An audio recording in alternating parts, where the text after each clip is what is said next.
Welcome back, Joe. It's good to see you again. Good to see you too, Tom. So you said we were chatting a little bit before, and you said this has been a whirlwind of a semester. But you said it has been really good for your side of like law, right? Because you've kind of grown up in the class and kind of excelled in that way. Yeah, yeah. I mean, we'll see what this next round of grades, which are still trundling through, does. Nothing's set in stone, but last year was a really good year. So, um, and this semester has really been a matter of continuing to do what works. So we'll see. Have you like fine-tuned your routine a little bit? Because I know you told me last time how you had like regiments picked throughout the day, like even your study spots. Is that still the same? Yeah, I would say it is for the most part. I mean, I got a really bad cold in the middle of the fall, and then right after fall break, and then I hurt my back in the gym. And like as soon as all that happened, I had a really hard time getting back into my routines. You lose that momentum and it's so hard to get the wheels turning again. But Hmm. How'd you hurt your back?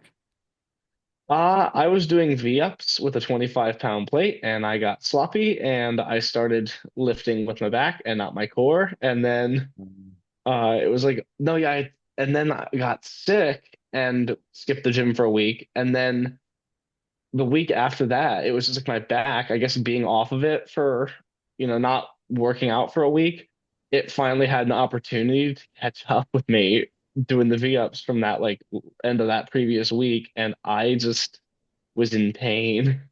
Oh no. I Too couldn't, bad. my roommate could tell you there was like one day where I dropped something on the floor and like picking it up was like a real hassle. It wasn't like, oh, bend over and get it. It was like drop down into a squat and kind of like sideways reach for it. And then, Oh, that's no fun. Uh, yeah, 25 did me in. it's always the little weights, It's what they get. Yeah. It's weird. I know, like the other day I did something. Oh, I was like testing out if I could hold a one arm, just like hang on it. And I was the next day my arm was killing me and I was like, what did I do? And I realized that I'd taken the weight of like my full body weight before with one hand because that's like a deadlift. But twisting on a bar, my wrist wasn't used to that. So it was like all my tendons were really sore and I was like, oh man, I gotta train this more. Yep. Yep. Funny. Um, so what did you think seem to be like the best highlights or like the hardest things as well of this semester? You said it was pretty intense. Yeah. I mean, um, well, for one thing, we had this one class, business organizations, which is kind of like an overview of like corporate law. Um, well, corporations, LLCs, partnerships, and limited partnerships. I think that class was just very, and we saw there's a whole nother half of it coming up this semester, but we dove right in. And so we were learning a completely new language, a completely new vocabulary, and learning the rules associated with that vocabulary at the same time. So there was a unanimous consensus in the class going into the exam where no one really knew what the hell we were talking about. Uh-oh. Um, it was, and then the funny part was like me and my study partner looked at each other, looked at we keep these things called outlines, and they're basically your study guide from begin day one to the final. And they're usually like, depending on the content of the course, anywhere between like 40 and 80 pages. Um, and our professor had allowed us to boil that down into just one 8 by 10 piece of paper. He said, take the things you think are most important, and you can have a piece of paper with that front and back. So we did that. And so we're just kind of sitting there before the exam starts, looking at the front, looking at the back, and going through our like 60-page outlines, going, okay, making sure everything kind of was one for one, make sure we weren't missing anything that we seemed would be really important. We're like, we got this. we get to the exam and the essays weren't terrible. I can write my way through an essay, but my God, those multiple choice questions. And we all walked out there going, what was that? Uh, And it's not, yeah, law school isn't law school unless you take the exam, no matter how confident you are, no matter how well you know the material. It's not law school till you take an exam and walk out and you say, all right, I'm moving back home. This is it. I'm done for. That's hilarious. Do you think they just do it out of fun? Make it that Oh, hard? yeah. Yeah. Oh, yeah. Okay. Just to I test mean, you. just not every professor does this, but law school multiple choice isn't about picking the right answer. It's about picking the best answer. So there could be like two answers that theoretically are right, and you got to pick between the two. Which one is more right given the question? Uh, so very fine reading. Yeah. Hmm. But then it varies from professor to professor because I've talked to professors after getting questions wrong. Said, well, when you read the question this way, and they're telling you, no, no, no, no, no, no, don't do that. So You're like, what am I supposed to do? I mean, yeah, law school is I mean, really, not just law school. This goes for anyone in any academic setting. It's a game of poker. It's about learning Uh, your every individual professor's poker face and playing to you. Two different teachers who could teach the same subject could have drastically different results. When we took criminal law last year, our professor had a very specific way he wanted exams written. He said, if you do not give me these definitions up front, you don't get the points and you miss two-thirds of the points basically. Whereas this, and so we're all telling this year's incoming class, oh my gosh, you have to remember these definitions and put them on the exam. New professor, they all did that. That new professor didn't give them any points for it. He said, I don't, why did you define these things? I don't care about that. That's a waste of my time. That's not the issue. So, um, every professor's got um, their own particular way about it. I had one professor this year and I just started to figure out like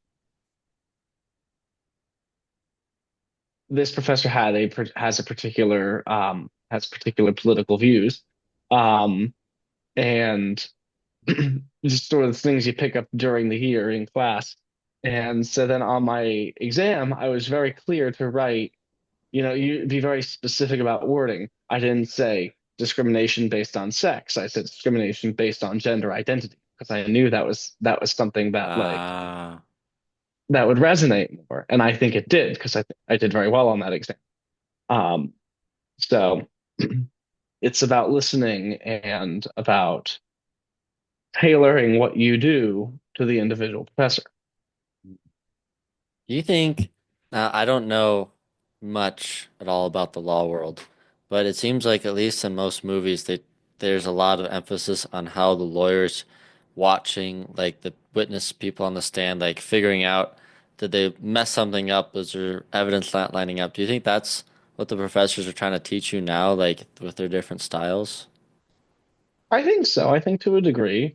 Okay. Um, it's funny when you are on in court and you are direct examining or cross-examining, or watching opposing counsel direct or cross, um, your brain is doing a lot of different things. So your direct examination is the thing that it's your witness and you're going to ask them questions to get the facts you want out on the record. Hmm. So, um, I don't know if there's a murder investigation and it's the prosecution, they might put the detective on the stand. Um, and the detective might be walking the jury um, through the course of his investigation. Now, there are certain things that the prosecutor needs to get out and get on the court record, and he needs the jury to hear because it goes specifically to something in the jury instructions, which are basically the law broken down for the jury. So they're going to say, you know, to find defendant guilty of this crime, defendant must have A, B, C, D, and just kind of enumerate certain things. They might have to be they intentionally used a deadly weapon to commit a homicide. Homicide is defined as so. It's very important to listen as a prosecutor, listen to your witness and make sure that you're getting out of them what you need to get out.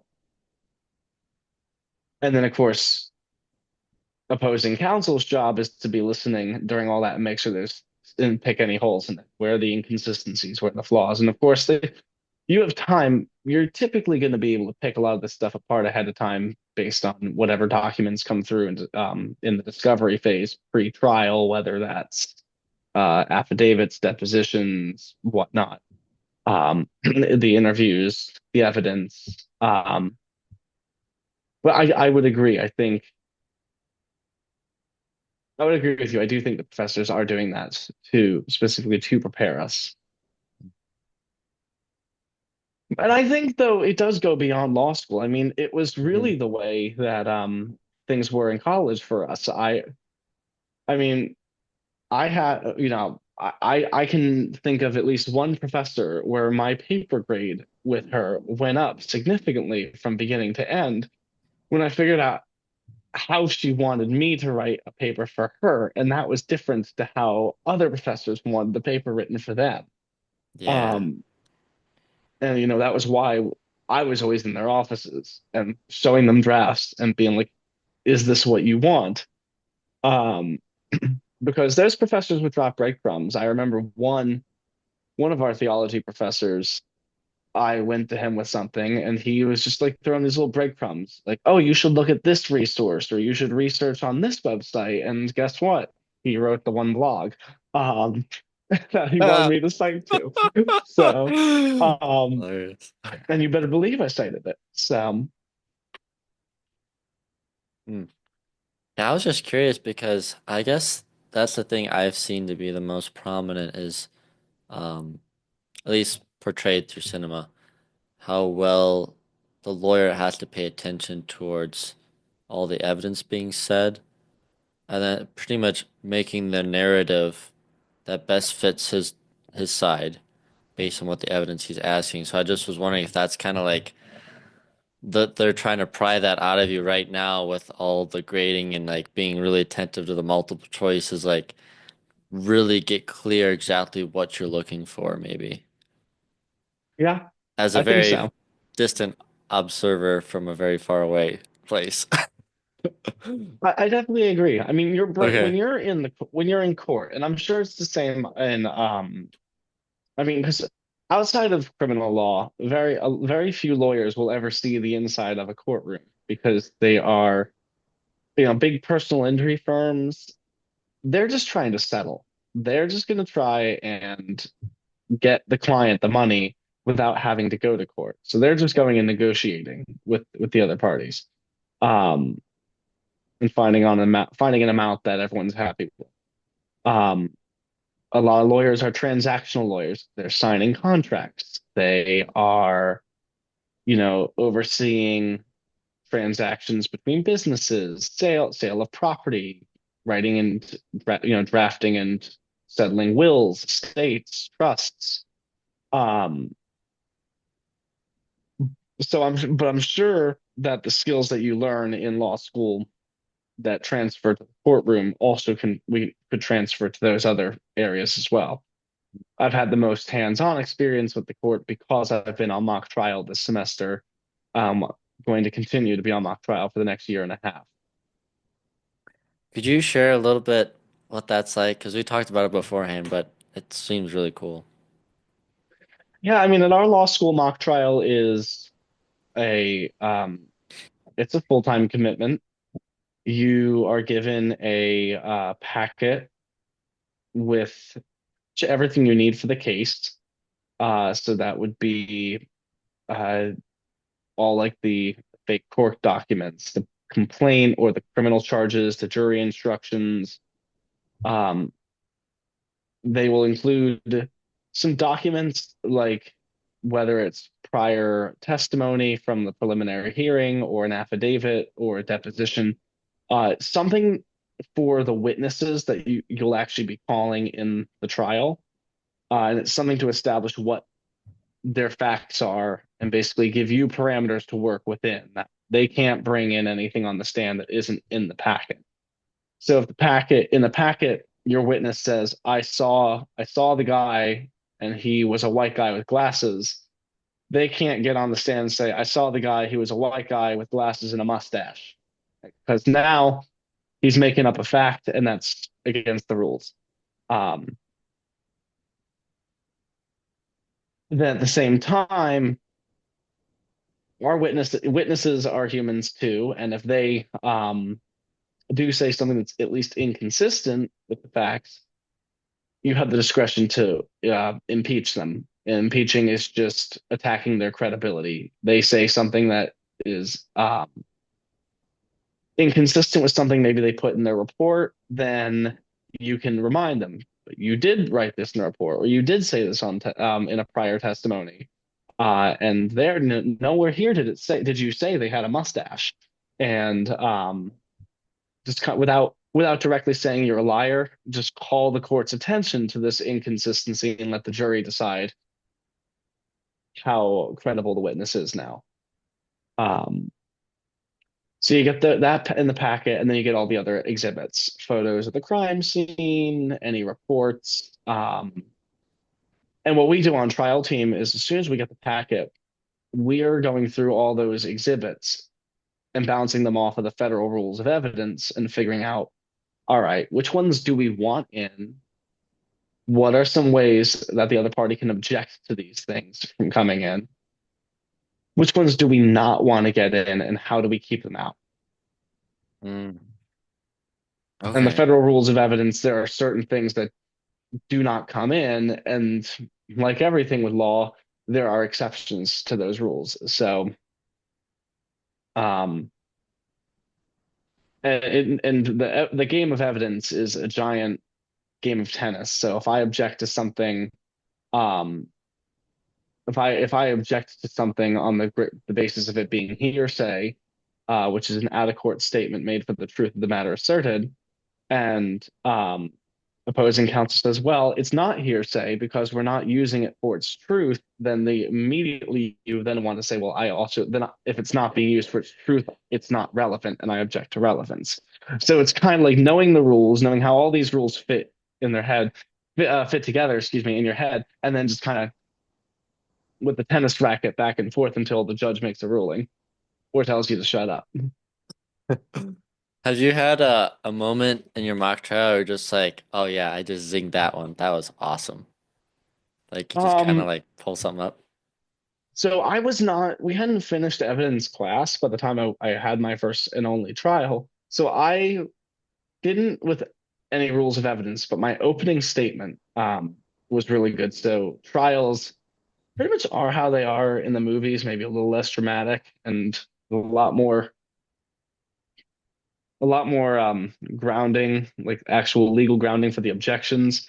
Um, but they always begin with an opening statement from both parties. The opening statement is sort of where the attorney gets up and they tell the story and predispose the jury. It's the chance to get the jury to take your side and to look at the defendant a certain way or to feel sorry for the victim, um, but without telling them. So with mine, our case was a drive-by shooting. No one was killed. It was middle of the night. It was a gang shooting. We left the entirety of the gang stuff out of the case and had a pretty solid run with it. Um, we basically just spun it as freak shooting happened because we don't have to prove motive. We just have to prove that this guy was in the car and shot at the house. Mother gets up in the middle of the night, looks out her window, sees a car parked outside. The guy puts his hand out with a gun, shoots at the house, and drives away. Um, 2 months later, the same cop who investigated that shooting initiates a traffic stop, finds a gun in the course of that traffic stop, and then has it lab tested against shell casings from the drive-by shooting. And every case is going to have like in trial team has bad facts, things that like they hurt your case because in the real world, that's how it is. You know, cases don't go to trial if they were beautiful, clean, cut and dry. There's always someone didn't do their job right, or the cop, this cop, this cop was under a lot of pressure, and so he kind of without he doesn't turn over every stone possible. He immediately sees this gun and says, "All right, I'm gonna find a way to link this gun to that crime, so I don't have a cold case on my belt." Um, when I did my opening statement, I first told the story in chronological order. I said there's a drive-by shooting, and then 2 months later we find a gun. And my coach in practice said, I think it'll be more impactful to the jury if you tell it in reverse order. And I think then it hides your bad fact without without deliberately hiding the ball. So I got up there and I said, we have a drive-by shooting. Sorry, we have a traffic stop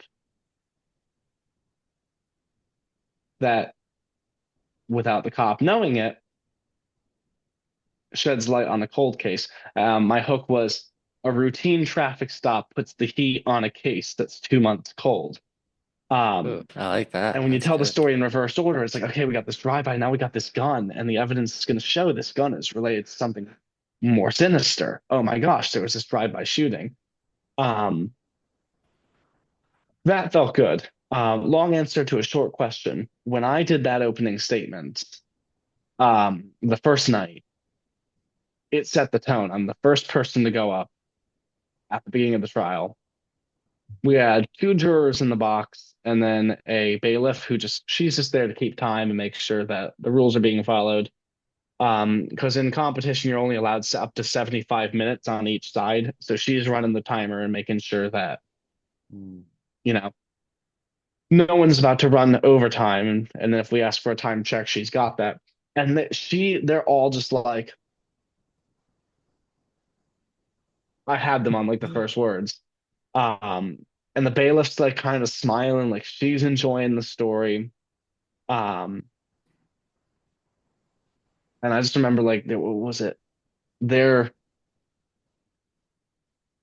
and then four shots ring out into the night. Four shots, four bullets, four reminders that the safety of her children had been jeopardized. Oh, dang. Oh, that's good. It felt good. But yeah, when I sat down, it was just kind of like, you know, that was my moment. I'm the next competition I'm going into, my partner is extremely versed in evidence. Um, and I'm hoping that he can, his aura will bestow some evidentiary knowledge onto me, and we can have like a real power team. Because there's nothing better than knowing your evidence so well that you can like tear down the other side's case by, knocking out every piece of evidence they're relying on to come in. Ooh. Yeah. It's like under having the chessboard all at your, Yeah. yeah, set the way you want it. Is he a good friend of yours in college? Or I really only start to get to know him in this last competition, and we didn't oh, compete okay. together. So we sent 8 people, I believe it was, 8 to Cleveland. Um, and so we had 2 teams of 4, and so we were competing in different rooms against different schools. So we didn't really get to see each other when we were in competition, but we practiced against each other. Um, Kind of like how on a soccer team, in practice, you might have a scrimmage where you split your team in half and compete against each other. Um, that's the same how our practices go. We'll be like, all right, today we're just gonna keep running this thing against each other. Um, that way we have someone to practice it against, and we'll change it up. We'll object to things that we didn't object to before. We'll throw curveballs when we have our colleagues play witnesses. some days we play the witnesses really nice and they're really agreeable. And sometimes we make the witnesses really difficult and they don't directly answer any questions, or they get kind of belligerent, and it gives you a chance to think on your feet and keep them in line. So Mm, man, that's so much to think about. Like, do you feel pretty exhausted after one of those? Like just being in the zone for that long? we Or did 3 trials at that competition in 24 hours. It was wow. like Friday from 6 o'clock to about 9 o'clock, and then 9 a.m. the next morning, and then again at like I think 2, Whoa. 1:30 or 2. Yeah, it was go, go, go. And then you switch sides. That's the other thing too. So like if you can when we competed for the plaintiff side, the next round we had to do the defense. So when you're writing the stuff, you're preparing both sides. I Our coach usually makes our third years do prep both sides, and then he'll sub in different second years to be their co-counsel. So I only had to worry about doing the prosecution side as an attorney. Um, but this coming competition, I believe I'm going to have to do both sides. That's not been confirmed yet, but we believe that'll be the case. Mm, So dang.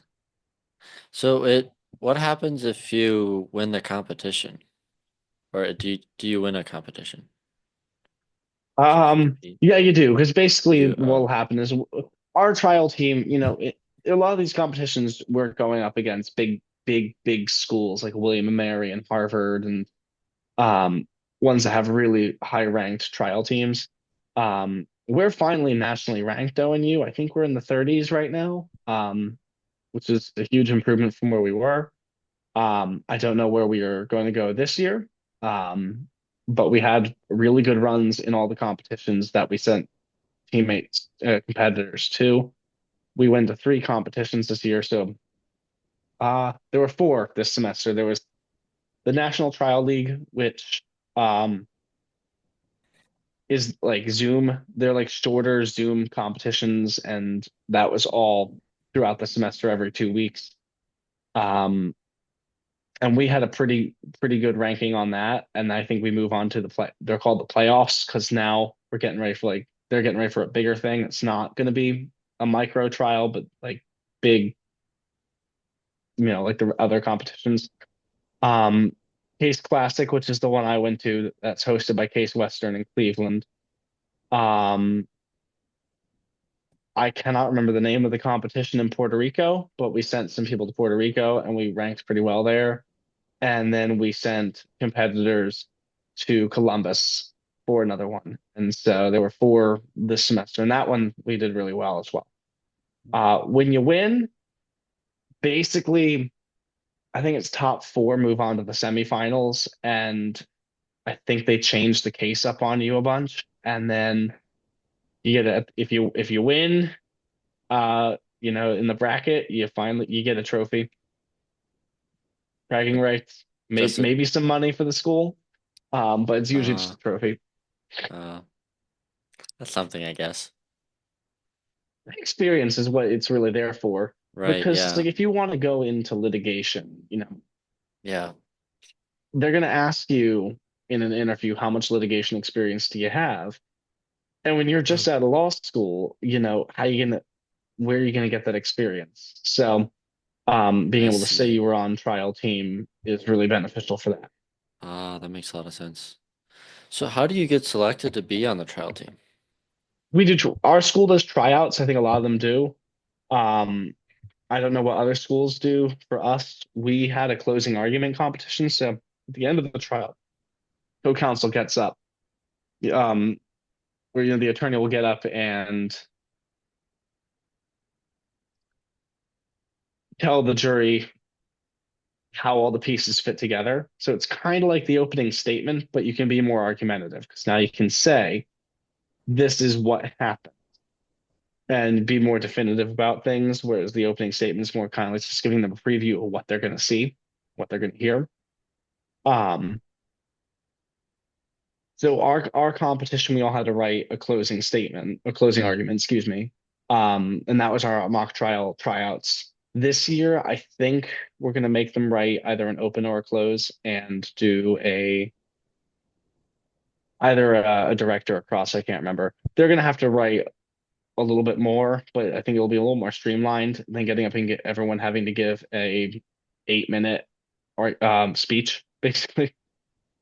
Okay. And was that the process you went through? Yeah, we all had to Oh, write okay. closing arguments, so it was like I can't remember. It was like I think the case was like a runner who got shot by a hunter by accident, and Uh, you get up there and you just remind them this is what the law is. These are the things that we have to show, and here's how we did that.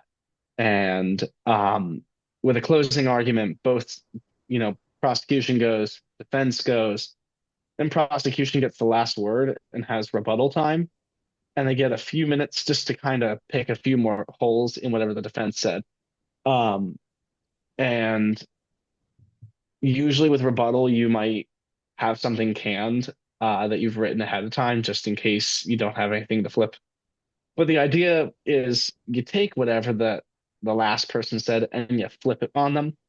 A great example was in the one I did this closing argument for the Hunter case. I my whole legal theory was gross negligence. I said, he was drinking. The gun was faulty. He had never used the gun before. It was an accident waiting to happen. And I kept saying an accident waiting to happen. And then my opposing counsel got up there and she said, he's right. It is an accident, but it's just that. It's not an accident waiting to happen. It's just an accident.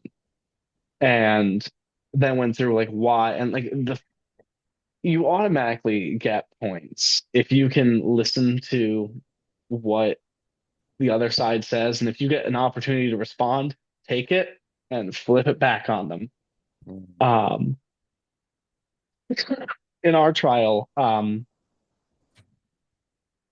we had and when we were in Cleveland, one school went up and they had a really good theme and it was very catchy. It had like a nice rhythm, da da da da da da da da. And um, then our opener got up and she said, "Well, the prosecution just told you a story. They told you a story about this, that, and that. But this case is a little simpler than that. Let me explain why." And then went into it, and it was just like that little, And the judge pointed that out afterwards. That was, they like that. They like it shows that you are flexible and you can adapt on the spot. You're not just a robot getting up and regurgitating something canned that you wrote, but you're able to adjust on the fly.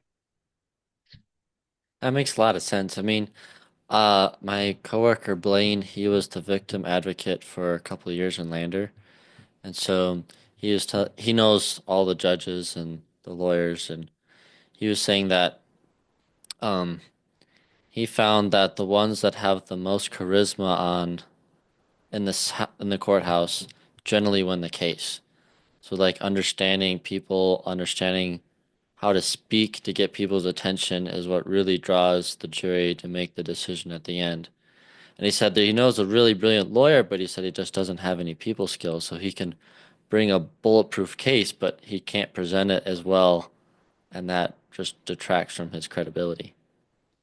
It's funny you say that because you said before we got on to this video call um, how well spoken lawyers and law students tend to be. We have this broad vocabulary.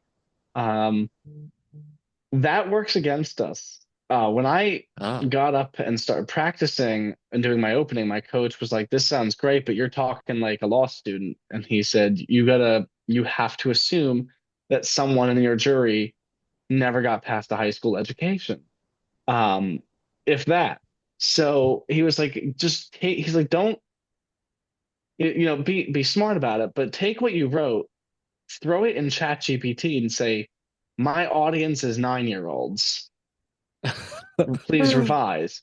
and just see what it spits out. And of course, AI takes everything way too literal. So next thing you know, you're going to be like, okay, it's going to spit out, okay, kids, I'm going to tell you a story about something really scary that happened. And obviously, you're not going to do that. But, um, if you can fine tune a prompt in AI, you can say, make this less formal, make so for me, like Sergeant Sheffield activates his emergency lights versus Sergeant Sheffield turns on his emergency lights. Um, was one example.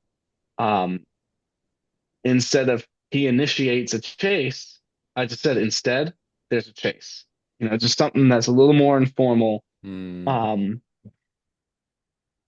and something, just that way no one is at risk of just getting stuck on some big word while you is delivering this, just keep flying forward.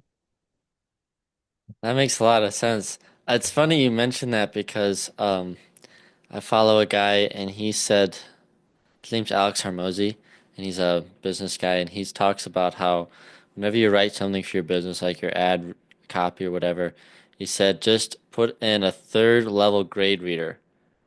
And he said if it could be read at the third grade level, use it. If it's too high, make it more simple. Because he Yeah. said you'll lose people with bigger words if they're just looking at it fast. They need to just get it immediately. It's kind of funny it works in the same way in court. But there's a time and a place to write that way, and it's legalese is some intended to confuse when you get lost in all the heretofores and the um suddenly and without warning, and henceforth and hereinafter. Um, is I feel like you're sort of intended to lose people in all of that. It's what we call boilerplate terms, is legalese. And then there's some more like the type of writing that you'll do for like a judge, which is going to be a professional type of writing, but you can use those bigger, you can use a more academic professional sound when you're writing to a memo to a judge or a senior attorney or something like that. And then there's when you're just delivering to the jury, to a lay person. Because it's just figuring out who your audience is. And they teach you that in law school, because we all take legal research and writing, and that's all about writing memos and writing briefs. Memos go to your supervising attorneys. Briefs get handed to judges and get presented in court. So Hmm. So you kind of have to like read their level almost, cute, or understand maybe what they're looking for before you start it. yeah, and it Okay. does translate into the practice. It's funny. I wrote, they teach you a very specific formula for how to write a memo in law school. And there's a very specific formula that you have to a way you organize the information. There's a conclusion and the rule of the law, how an explanation of that law in relevant cases, and then how that law applies to the facts of your client or your case. And then you repeat the conclusion and you put the conclusion at the top because typically speaking, whoever's reading this wants to know the answer. So just get right to the point. And then if they want to read on, they can. Don't make them wade through pages on pages of explanation law before you give them how it applies to your case. Um, Okay. you learn that. And then I got to my summer internship with my county district attorney's office, and I wrote a memo or started a memo for that was going to get handed to a judge. I was writing it on behalf of another attorney, and halfway through, the attorney is like, "Oh, he's only going to want 2 pages, and you don't have to do this like deep academic style that you and format that you learned in law school. It's just got to be a nice informal letter to the judge explaining this is what they want to do. This is why they shouldn't do it. And then here's the law, and just kind of reduce it down to this small thing. And it's funny because I I laughed and I scolded my professor for it when I got back to school this semester. I was like, "Hey, you taught me this stuff, and I didn't end up having to use it. In fact, I did it to my detriment." And they were like, "Yeah, yeah, sorry." Um, Would have been nice to know. Oh, that's funny. Um, so you had mentioned before that you kind of figured out the way to like the top of your class, and I was wondering if you could maybe share a little bit of like your habit stacks. Like, what have you found to be the best way to be the best performer in your yeah, around your colleagues? yeah. I mean, I think the first thing that I should say is I am where I am in my class because not because I'm here competing with everyone else, but because I'm competing with myself and because I know what I'm capable of and I want to hold myself to the highest standard I can. Um, I discovered this halfway through my time in college because I was not a high performing student freshman year or sophomore year, especially not freshman year. And then sophomore year, I just kind of thought I had figured out how to coast at Wyoming Catholic. I didn't really read. Um, I was just kind of riding on through, and then I almost lost my scholarship, and I thought I was going to have to transfer out. And it was kind of like, oh, something has to change. So that was when I started getting into these routines and a lot of things I talked about last time. Um, and so all of a sudden I was making honor roll every semester. And I got to the end of my 4 years in college, looked at my grade, and I said, gosh, that's nice, but what would that have been if I had done that for all 4 years? So law school, I went into law school knowing this is my chance to do it right from the beginning and do it for all 3 years. Um, so that was the mindset. And I would say mindset is the first thing, the first sort of key to success academically and really in everything. Tom, I can't tell you how many people I talk to who say, "Oh, I'm a B student," or "Yeah, I'm dumb," or "I'm not as smart as you." Success starts up here. And if you say you're a B student, you're only ever going to be a B student. That was where I was at the beginning of my time at WCC. You say you're dumb, then you're never going to hold yourself to a high enough standard to prove to yourself that guess what? You're not. You're actually really smart. And I'm constantly giving people confidence boosts and telling them, hey, don't undersell yourself. Give yourself the credit you deserve. Um, so that's the first thing. Hmm, Then well said. routine, find your rhythm. Hmm. Once you got that mindset, find what works for you. There is not a cut and dry way of doing it. You can go on YouTube. You can look up any number of influencers and they're god awful unrealistic morning routines. I wake up at 3 in the morning. I take an ice bath. I go and I work out for 6 hours. I don't, and they don't ever end up working. Yeah. Um, and It's 5 what do p.m. these I people just had do my for a living? coffee, you know? Right. Yeah, Um, funny. find what works for you though. Don't don't do things just because someone else does. Just because I can get myself up at 5 o'clock in the morning doesn't mean you need to get yourself up at 5 in the morning if it's not beneficial to you. Hmm. I get up at 5 because if I get up any later, I will probably get kicked out of the gym before I'm done with my workout because we share the gym with our college athletes, and there's usually a team that comes and invades at 6 a.m. Uh-oh. So you got to get off the racks. But yeah, find your rhythm, find what works for you, that's conducive to your productivity. I really love that. Yeah. And I think it's a way more fun game competing against yourself instead of competing against someone else. Because it's almost like you're on the track and you're just looking right and left all the time instead of just looking down the field. And it's so freeing just to stay. in your lane of excelling at what you can do and becoming the best at it. I agree 100%. I mean, isn't that more or less what we were all doing when we would do the Murph? I mean, you, me, and John. Oh Like, yeah. yeah, I was watching, always trying to keep in track of where you guys were to make sure I wasn't falling too far behind. But I was most fo focused on getting through the reps, getting through it, and also keeping up with everyone. That you guys didn't want to make you guys wait for the doing hitting that last mile, but um, it's really about, and I tell people that all the time in school. When I hear people talking, well, what'd you get on this quiz? What did you get on that paper? Where are you ranked? It doesn't matter. It Yeah. doesn't matter. Right.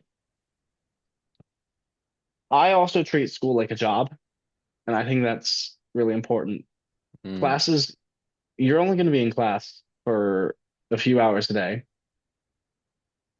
but 8 to 5, 9 to 5, whatever, that's working time. And so that means when you're not in class, you are doing something school related. You're reading the next assignment. You are doing homework. You're working on your paper, whatever the case is. And what this has done for me Mm. is I rarely have to bring school home with me at 5 o'clock. I can actually get back to my apartment and turn off my brain because I've done all my homework in between classes.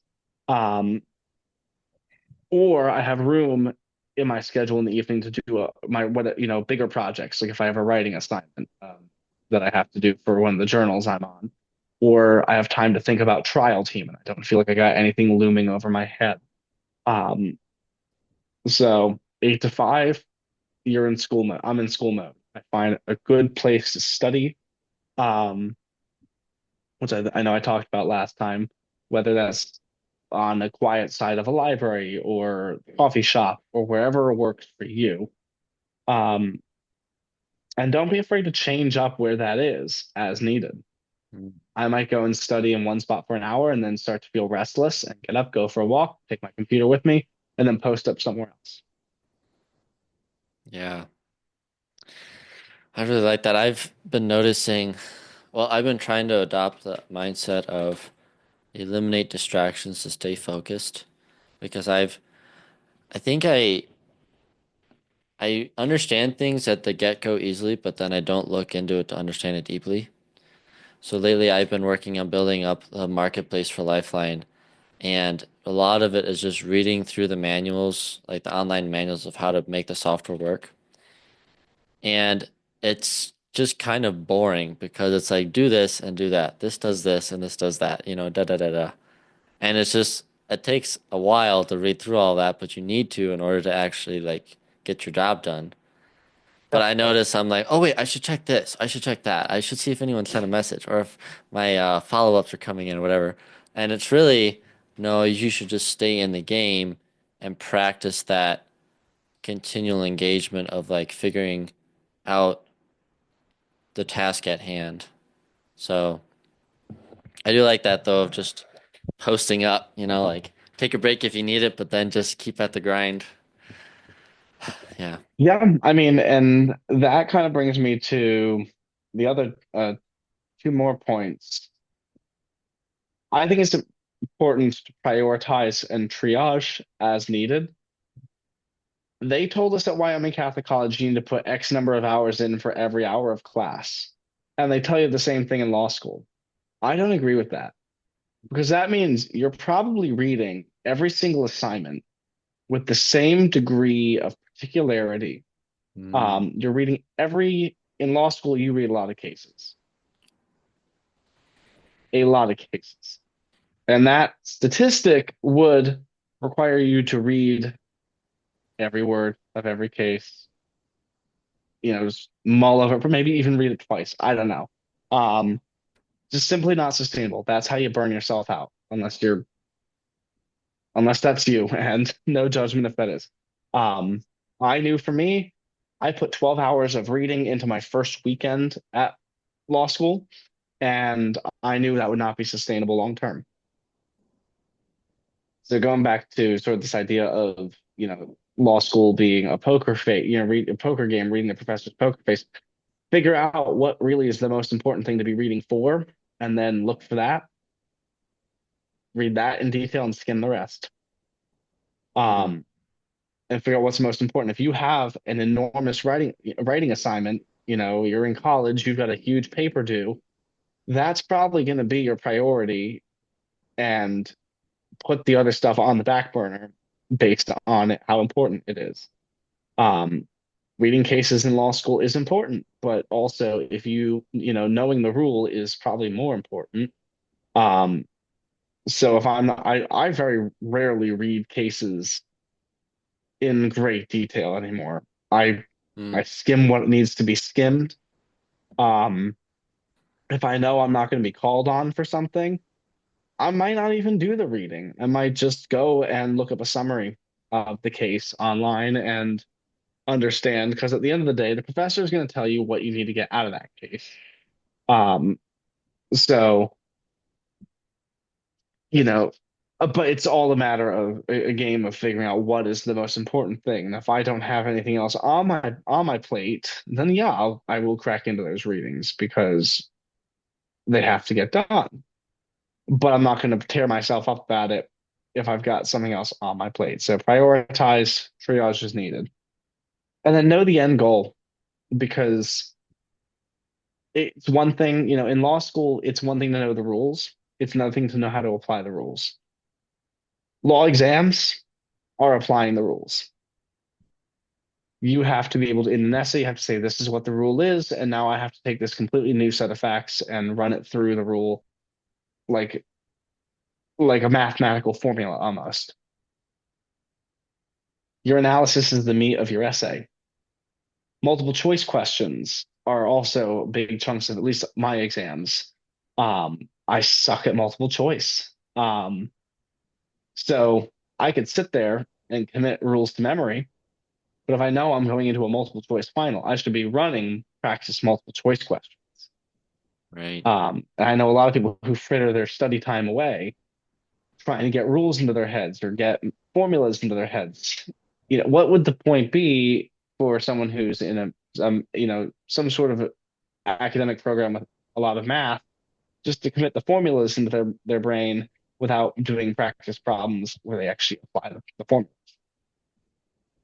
They That take makes new total numbers sense. and run them through. So prioritize and triage and know what your end goal is and tailor it towards whatever that is. If you know your exam is going to be an essay, try practicing writing an essay. If it's multiple choice, run multiple choice, and so on. Hmm. Yeah, get those reps in on whatever you need to do. That's exactly what our trial coach calls our practices. Get those reps in. It's like the good old days, Joe, of like pumping iron in the morning, thinking about philosophy, talking about poetry, worrying about Oh, whether or not we're gonna fail. oh my gosh. I miss those days. Me I too. do, yeah, I do. Let's say I don't know if I missed the academics, but I don't know. The mornings were good. Yeah. Um, Meanwhile, all my friends go at time in the afternoon to the gym, and I'm not a afternoon. I might run in the afternoon, but Yeah. Gym in the morning is a safe space. yeah, It's like you're in there, you're up before the dawn, it just feels right? yes, yeah, Yeah. Because, honestly, like if the case isn't going well, you have to distract people with something. And if you have massive biceps is one way to do it.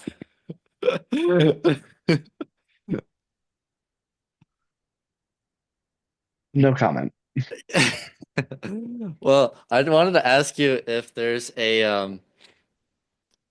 like a general or if it's a personal or like a class thing that you guys have a favorite legal movie, like court movie.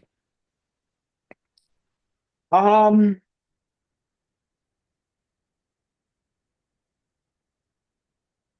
I wouldn't say I know of one that I could speak on behalf of my class or law school in general.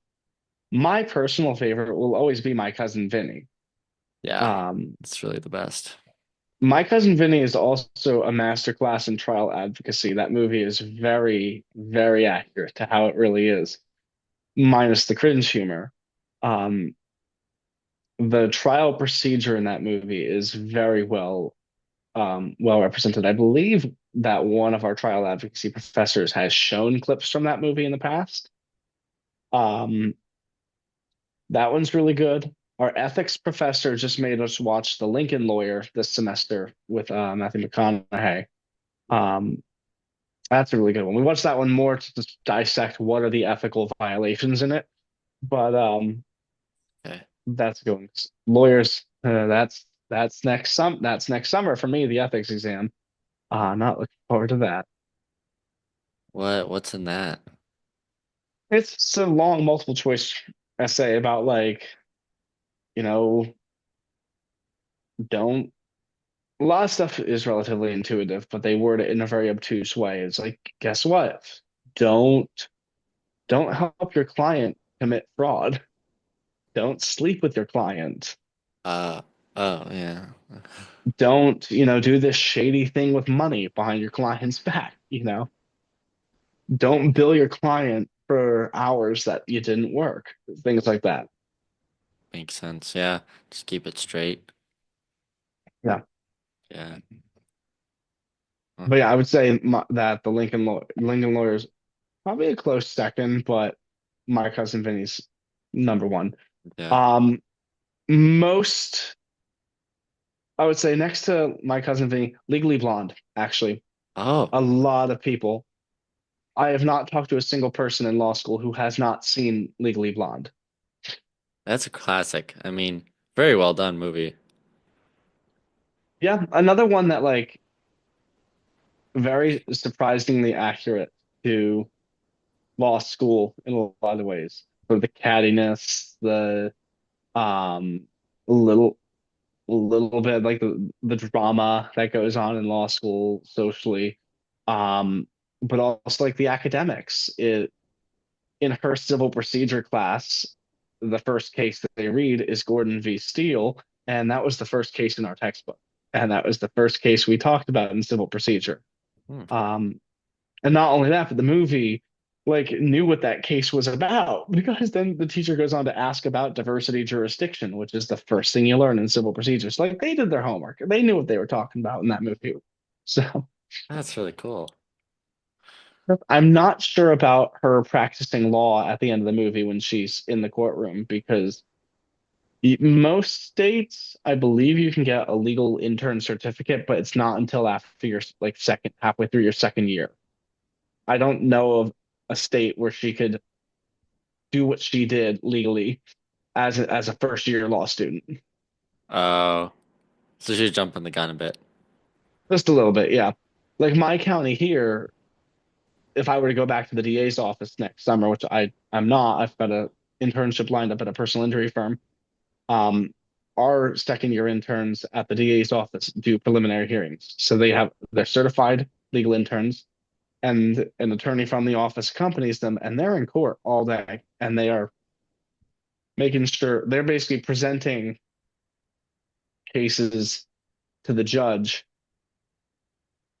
to show that there is probable cause for it to for the charges to be held over into court.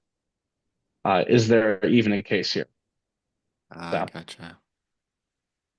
it's like a mini trial, but the standard is a lot looser. It's a lot easy. There's a lot less restrictions on what evidence can come in. You're just really there to show that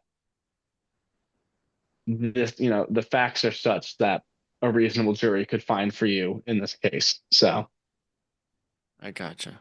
Okay. Oh, man. Well, so you're on Christmas break now, right, Joe? yes. Okay. So do you have a fair bit of a time off, or are they gonna put you back in it pretty soon? So well, one, I'm working. So I'm going to actually be working into next semester. the firm that hired me for the summer is letting me do remote work Oh, um, nice. during the semester because I don't have classes 2 days a week. Um, and so right now I'm putting some time in the office um, during my break just to get my feet on the ground, get trained. That way, Nice. they know who I am. Um, and then I'm off for 4 weeks. I am taking. We have like the semester technically begins at the end of January, but then we have this thing called J term, and it's basically like a 3 week period in January. And they usually offer like a couple of classes that you can take. So I'm taking an online class on business planning. But I've heard it should be pretty low key. Okay. Um, and then of course file team stuff, which is just kind of do it at my own pace with certain deadlines. So I got to write some stuff up by Sunday for my competition. But so I am giving the next week I'm giving myself a break for the holiday. The following week I'll be working minus New Year's. But it's been nice, not having reading and homework and things to do. Work's very chill. I show up, I do my job, I leave. So That's nice. Yeah. Do you have some aspirations for next semester? Have you thought about like what you're gonna do to up your game in the ways that you want to? well, I want to get back into my routine with the gym and my Hmm. workout routine. I had a really solid thing in like the September into the beginning of October, right before fall break, right before I got sick. I was like on top of the world. I was getting up at 5 in the morning every day. I was it was just a really good in a really good spot. Um, it was really hard to as well because I only had one class 2 days a week. That was really difficult to justify getting up early when I could just go to the gym after class at 10 o'clock in the morning. The gym would be quiet because everyone else is in class. And so this semester, I really want to strive for consistency. Um, I've got myself a workout program that's 4 days a week. So I'll do Monday, Tuesday, Thursday, Friday, and then I'll continue to do cardio and probably use Wednesday as my swim day. Um, Try Nice. to run a few times. I was like on top of the world, so I want to get back to that. Um, and I guess in general, be more consistent in everything. Um, it's funny this semester, I really it's one thing to want it. It's one thing to want self-improvement. It's one thing to want to, one thing to want to have a better prayer life or a better gym life or academic, performance. It's another thing to actually like take the steps to do it. For sure. You can sit and listen to all the self-improvement podcasts you want and go, gosh, that'd be really cool if that was me. It's another thing to actually like take the steps to do it. Oh yeah. That's the separator. Yeah. Yeah, you listen to podcasts and you're like, Goggins is telling you, you don't know me, son. And then you're like, well, that's cool. And you do it for a couple days. You're like, well, is it really worth it? I don't know. And that's what gets you. The question, is it worth it? And I think that's the question you have to ask when you're doing it. It's like, well, I think it is. Because if I give myself in this way in this thing, I'll be able to give myself in a better way in another thing later. So Yeah. like the things that may not seem that important, like how important is it to actually squat? Well, on the grand scheme of things, probably not that important. But putting your all into that set is probably going to teach you something about your mental capacity, your perseverance, and then that will then transfer into something later. So I have to remind myself all the time, I'm like, is it really worth it? And I'm like, well, I don't know. Maybe if I actually give myself now, I'll be able to give myself in a way later that I may not be able to if I don't give myself now? Yeah. I mean, it's funny. I have programs on both my laptop and on my phone to block distractions out.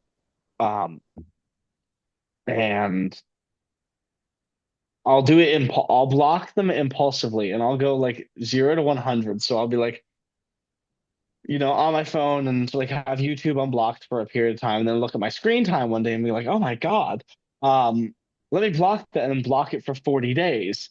And then, 2 weeks in, I'm like, withdrawals, and that just means it's working. That means that like Yeah. I needed to have that detox. I needed to do that. And it's the same with like kicking the sheets at 5 o'clock in the morning. It's the same with like it's going to suck at some point, but that you have to get over that hurdle because Yeah. the suck usually is good. You know, the challenging for a reason. Hmm. Yeah, it's the testing zone. It's like, are you willing to put up with that pain for a goal? Right. And the more you're able to put up for that goal, not only will you get the goal faster, but also you'll make yourself the kind of person that's more capable of doing better things overall. Yeah. Yeah. And it's funny, I run with the Nike Run Club app sometimes and you get like a little voice in your ear. I can't remember Coach Bennett um has all these great quotes. There's little anecdotes that he'll give every 500 meters or so. And he says struggling is successfully not giving up. Mm, that's really good. Oh, that's And really good. so when I look at like my habit tracker, because I have an app on my phone now to track those things. You should never look at your failures, the days you roll over and you hit the snooze button 20 times, the days that the weights just kind of felt heavy, um, and you didn't have a good day at the gym, the days you didn't get the A+ that you wanted. You look at those things not to self-condemn, but to self-evaluate. What am I doing wrong? What can I change? What needs to change? Hmm. Should I move that alarm clock to the other side of my room so I can't hit the snooze button? Should I speak to this professor and figure out why I got these points off of this test or this paper? Should I maybe take a couple of rest days from the gym, or should I do lower weight, high rep for a few weeks and Hmm. then try my 1 rep again? Hmm. Yeah. Change the procedure a little bit. Yeah, Hmm. It's so interesting. Alex Hormozy also said that he said we usually don't learn many new things. We just need to be reminded often. And that one hit home for me because that's so true. I'm like, well, do I really need to do this? And it's like, well, I know the answer. I usually just look to another guy who's successful and he tells me again in different words to just keep at yeah. it, you know? It's funny. I find that in my spiritual life too. Sometimes it's like I think sometimes, not always, but sometimes the message of Catholic virtue falls on deaf ears because we've heard it so many times. And whether or not you agree with other worldviews, a good example is the Stoics, because there's a huge movement of Stoicism on the internet right now. Our generation, loves Stoics. Every once in a while, I'll go and listen to like a Stoic podcast or something, which is a motivational video by one of them on YouTube. And everything that they're saying comports with what we believe, There's nothing question. I mean, where is it directed? The self or God? That's, neither here nor there. But they might make a comment about some virtue, and gosh, I never thought of it that way. And it's like hearing it for the first time again. Getting up was one of those sorts of things. It was like um, this one Stoic video he talked about like Marcus Aurelius quote. I'll butcher the quote, but it was something like Marcus Aurelius saying, we do what we were made for. So were you made to lay in bed all morning? Okay, but you say that this bed is warm and cozy and it's cold outside. So does that mean you were made to be warm and cozy? Mm, Just mm. kind of like this internal dialogue. And I'll hear that sometimes in my brain when I wake up because I keep my room freezing cold. I like to sleep cold. I don't want to get up when it's cold. So if I think about that, all right, kick the sheets and start the day. Launch in five, four, three, two, one. Boom. Yeah, Yeah. that's really good though about having a different perspective. It seems like a lot of almost everything begins with a frame of mind. You know, I just started listening to We Who Wrestle with God, Jordan Peterson's new book. Okay. Just came out a couple of weeks ago. And he actually starts off with a Gerard Manley Hopkins poem as his preface. It's pretty cool. Um, but in there, he's talking about how we as humans have to understand the world through a system of beliefs, a story, in order to assimilate information to make an action. And he said if we couldn't do that, we would be at a loss because there's so many possibilities around us all the time, we couldn't make a decision if there wasn't a storyline telling us what's important and what's not. And he said essentially almost everything we do is built on a belief or a story of some kind. And so I think that's why when we listen to stories, we listen to good quotes, all those types of things, it's just putting our mind back in the zone of like, oh, what kind of action should I be taking? Mhm. And it's probably the reason that's so easy to fall out of it is because um, our time is used up with another thing that's at the present moment. And so it's like, how do you how do you stay in the game for the long-term goal? Probably by a constant reminder of what you think is most valuable moving towards that. So it's just like that constant, almost like gaze shift. Like, am I am I doing this for a good reason, or am I just kind of using up my time here because I don't really want to be uncomfortable for that next thing or actually invest myself in it? Just speaking to myself here, I think. Yeah, Yeah. well, I mean, I'm currently working on a book right now about our 21 experience in the 21-day backpacking trip at Wyoming Oh, Catholic. really? And That's cool.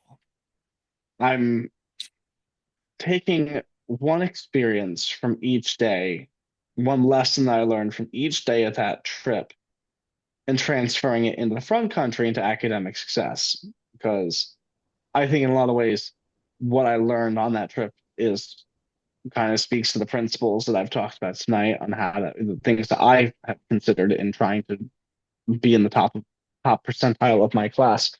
And so I'm working now on this book um, that kind of spells that out a little bit more. And the first thing I talk about is start before you're ready. If you wait until you're ready, you're going to be waiting the rest of your life. I mean, Tom, nothing could have prepared us for that trip. No. Yeah. I did not feel ready when we were standing at the trailhead. We were getting ready to march on in.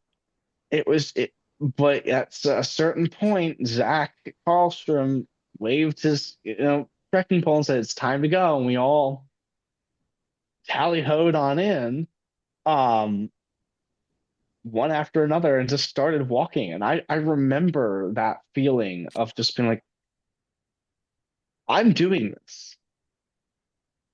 I have never carried my house on my back. You know, I have never gone this long without a shower or toilet paper. I have never uh had to live in these conditions on my own, let alone with 10 other guys that I hardly know. Um, I've never been in a situation where a grizzly bear could actually attack us, in this completely wild environment. Um, I know they trained us for a week, but I wasn't ready emotionally, physically, any of it. So, Same, yeah. but if you wait until you're ready, you're going to be waiting a very long time. So, start before you're ready. Mm. That's just a little preview of what I'm working on right now. I'm really excited. I really want to read this when it comes out. Do you have like an estimation ETA when you'll be able to, or when you want to get it done by? I'm not sure. Not sure. This is a project I'm going to be taking very seriously, along with your the Dragon podcast music, which we talked about over the summer, which I have not touched, but That's okay. I owe that to you. I do owe that to you. Getting that done, but I'll work on it. I'll work on this manuscript. It's just kind of like when I have a few minutes here and there, just kind of jot down a story. I really want to find. I kept a journal on that trip and I have no idea where it is, but I know that like has everything that I Oh, need in it. And if I can find it, then oof. things will move along a lot faster. But I'll send um some DMs to St. Anthony. would appreciate that. Um but yeah, I'm just kind of trudging through that, probably self-published on Amazon. Probably go on Fiverr and get some professional, semi-professional help on the bells and whistles that go into making it look pretty. But but hopefully by the summer. Um Yeah. Though I might just wait until I'm done with law school entirely, so I have a full transcript behind me, so I at least can then say graduated in the top percentile of class. Lord forbid something goes horribly wrong and I don't, and I look like a complete ass writing a book about academic success. But Well, I mean, that'd be pretty. you just cut out, Tom.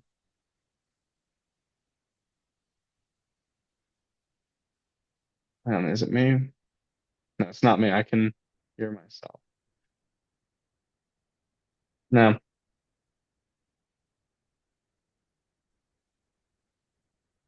All right. Um, Sorry about that. Um, so yeah, I'm excited for that. I mean, be a great way to start off the career, publish a book, get things off to a great start. Yeah. Yeah, we'll see. We'll see where things go. I have so many projects I need to see through. I'm very bad at putting things on and then putting them on the back burner. You're triaging them, and then they just kind of sit there in limbo. So, but my priorities are that, and definitely writing a theme for your podcast. I'm looking forward to see what you come up with. Yeah. I think we have a lot more breadth of content now. So I wonder if that'll Mhm. help you like with getting a vibe for it, maybe. I don't know. But Yeah, for sure. um but once you get your book out, we'll definitely have to put on Lifeline so you can bring more Yeah, attention to you. So yeah. for sure. Well, Joe, it was a pleasure having you on again. Thank you so much. And I always love our chats and I learn a lot always. And tonight I learned a lot about just what it's like being a law student and then a lot of philosophy of life on how to apply the lessons you learned. So thanks for sharing all of that. Thanks for having me back on, Tom. It's always a pleasure to come on here. Hopefully we can have you again on soon and hear about all the next semester's mock trials. Great, absolutely. Would love to. Alrighty. Take care, everyone. Thanks for listening in.